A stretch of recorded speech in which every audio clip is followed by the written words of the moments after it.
Assalamualaikum warahmatullahi wabarakatuh. Perkenalkan, nama saya Yuni Sriwahyuni dari kelas 4C reguler B. Di sini saya akan menjelaskan tentang cara menentukan segmen dan target pasar. Pertama-tama, saya akan menjelaskan apa itu segmen dan apa itu target pasar. Pengertian segmentasi pasar. Menurut Philip Kotler, memberikan definisi tentang segmentasi pasar, yaitu suatu usaha untuk meningkatkan ketetapan pemasaran perusahaan. Market segment terdiri dari kelompok besar yang dapat diidentifikasi ke dalam sebuah pasar dengan keinginan, daya beli, lokal, geografis, perilaku pembelian, maupun pembelian yang sama. Selanjutnya, target pasar. Apa itu target pasar? Pengertian target pasar. Menurut Philip Kotler, target pasar adalah keputusan pasar yang akan dituju oleh perusahaan yang terdiri atas sejumlah pembeli yang memiliki kebutuhan dan karakteristik tertentu. Pengertian targeting adalah proses menyeleksi target market yang tepat untuk memproduksi dan servis dari perusahaan. Dan cara menentukan segmen dan target pasar yaitu untuk menentukan segmen pasar, perusahaan dapat membagi calon pelanggan ke dalam kelompok yang berbeda. Misalnya berdasarkan usia, hobi, pekerjaan, pendapatan, dan lain-lain. Sehingga perusahaan dapat menentukan cara kampanye iklan yang sesuai. Menentukan cara kampanye iklan yang sesuai, mungkin satu iklan hanya bisa sesuai untuk satu produk dan akan kurang tepat untuk produk lain. Ini akan membutuhkan lebih banyak waktu, tenaga, dan biaya, namun lebih efektif. Nah, bagaimana cara menentukan segmen dan target pasar yang tepat? Ke-1, identifikasi segmen.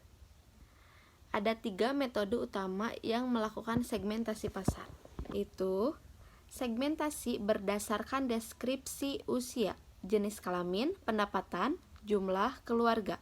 Ini relatif sederhana karena mudah untuk mengidentifikasi orang-orang dalam segmen yang berbeda. Dan segmentasi perilaku bisa dilihat dari alasan orang menghabiskan uang, seperti keamanan, loyalitas merek, atau keinginan untuk terlihat lebih dari orang lain. Segmen ini lebih sulit untuk diidentifikasi, tetapi menargetkan mereka dapat lebih efektif. Lalu, segmentasi manfaat dilihat dari manfaat yang orang kira dapat mereka peroleh dari produk tertentu, tetapi ini bisa sangat sulit diidentifikasi.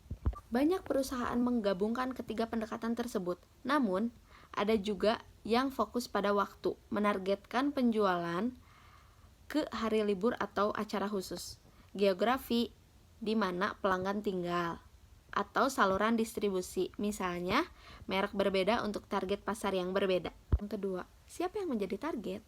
Setelah memiliki data segmentasi, perusahaan harus memutuskan segmen mana yang akan ditargetkan.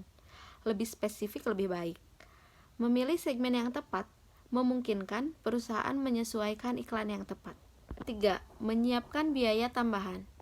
Menargetkan segmen pasar tertentu dapat meningkatkan keuntungan. Pelanggan yang merasa produk atau layanan perusahaan sesuai dengan kebutuhan mereka akan merespon lebih baik daripada yang mereka lakukan terhadap iklan yang umum. Namun, penargetan juga terkadang membutuhkan biaya tambahan.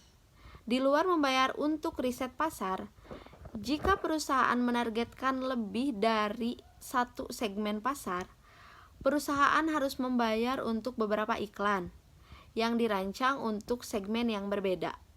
Sebelum berkomitmen pada rencana segmentasi, cari tahu berapa banyak penargetan yang akan dilakukan. Yang terakhir, apakah segmen layak menjadi target? Beberapa segmen pasar bukanlah investasi yang bagus. Jika Anda hanya menemukan 50 atau 60 orang dalam satu segmen, mendesain iklan yang ditargetkan hanya untuk grup itu dapat menghabiskan biaya dan nilainya. Bandingkan potensi respon dan potensi keuntungan dengan biaya sebelum memutuskan. Sekian penjelasan mengenai cara menentukan segmen dan target pasar. Assalamualaikum warahmatullahi wabarakatuh.